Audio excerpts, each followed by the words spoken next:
Good morning. Thank you. This story is about a cat named Phantom, who nobody believed could save anyone, because Phantom himself needed saving first. When I found him, he was nothing but bones and matted fur, hiding behind a dumpster in the rain. His eyes were dull, lifeless. He didn't run when I approached. He just stared at me like he'd given up on everything. "Hey, buddy, it's okay," I whispered. But he didn't move, not even a flinch. I took him home anyway. My husband looked at me like I was crazy. "Another stray? We already have 3 cats." But something about Phantom felt different, like he was meant to find me. Or maybe I was meant to find him. The vet said he was severely malnourished and had a fractured leg that never healed right.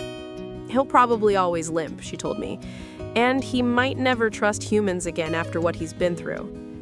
Great, I thought. A broken cat for a broken person. See, what nobody knew was that I was struggling too. Depression had wrapped around me like a heavy blanket I couldn't shake off. Some mornings, I couldn't get out of bed. My husband tried to help, but he didn't understand. "Just try to be happy," he'd say.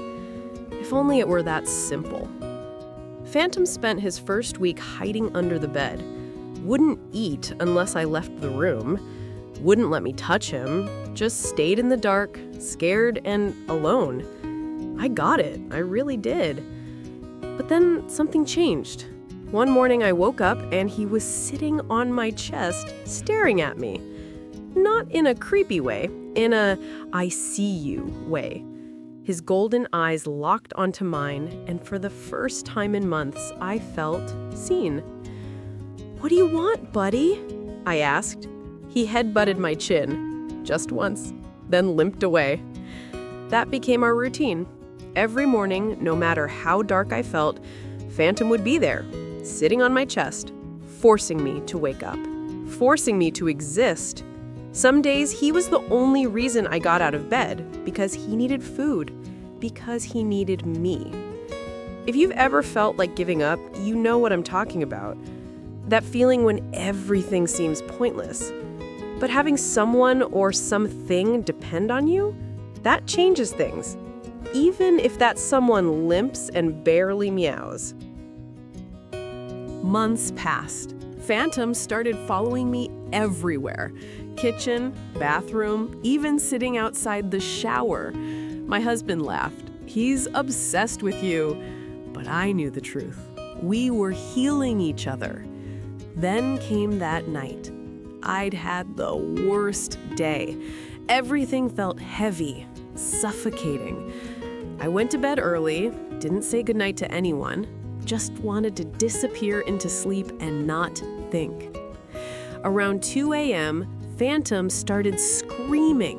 Not meowing, screaming. Clawing at my face, biting my hands, jumping on my chest over and over. "Stop it! What's wrong with you?" I yelled, but he wouldn't stop. He ran to the door, ran back, ran to the door again. That's when I smelled it. Smoke. The kitchen was on fire. Something had malfunctioned with the stove. Flames were climbing the walls, smoke filling the hallway.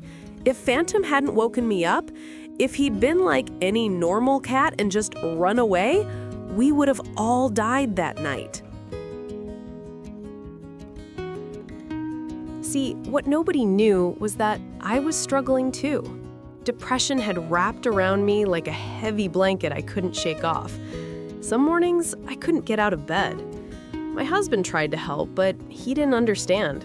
"Just try to be happy," he'd say. If only it were that simple. Phantom spent his first week hiding under the bed. Wouldn't eat unless I left the room. Wouldn't let me touch him. Just stayed in the dark, scared and alone. I got it. I really did. But then something changed. One morning I woke up and he was sitting on my chest, staring at me. Not in a creepy way, in a "I see you" way. His golden eyes locked onto mine, and for the first time in months, I felt seen. "What do you want, buddy?" I asked. He head-butted my chin, just once, then limped away. That became our routine.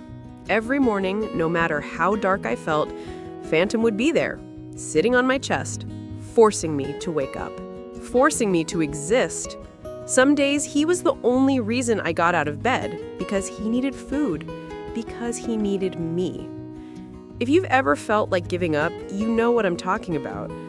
That feeling when everything seems pointless. But having someone or something depend on you, that changes things, even if that someone limps and barely meows.